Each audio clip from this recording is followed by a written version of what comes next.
Hello, my name is Valerie Davis, and I chose to do my speech on I've Been on the Mountaintop by Martin Luther King Jr.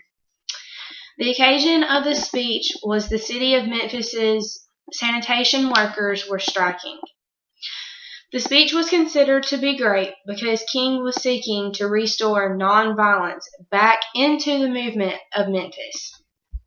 The actual audience of the event was all who attended the ceremony in the city of Memphis.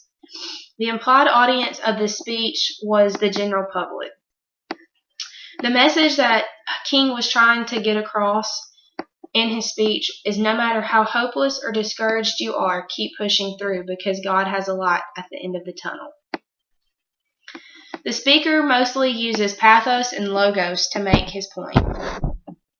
King said in his speech, I would have even came up in the early 30s and see a man grappling with the problems of the bankruptcy of his nation, and with an eloquent cry that we must fear nothing but fear itself. Strangely enough, I would turn to the Almighty and say, if you allow me to live just a few years in the second half of the 20th century, I will be happy. Now that's a strange statement to make because the world is messed up. The nation is sick. Trouble is in the land, confusion all around. That is a strange statement.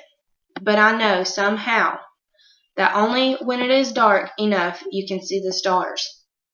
And I see God is working in this period of the 20th century in a way that men, in some strange way, are responding. Something is happening in our world.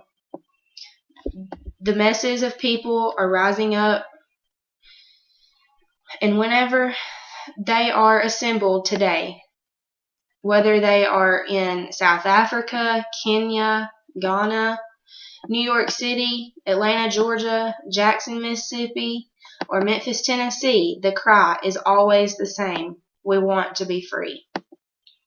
And another reason that I am happy to live in this period that we have been forced to the point where we are going to have to grapple with the problems that men have been trying to grapple with through history, but the demands didn't force them to do it.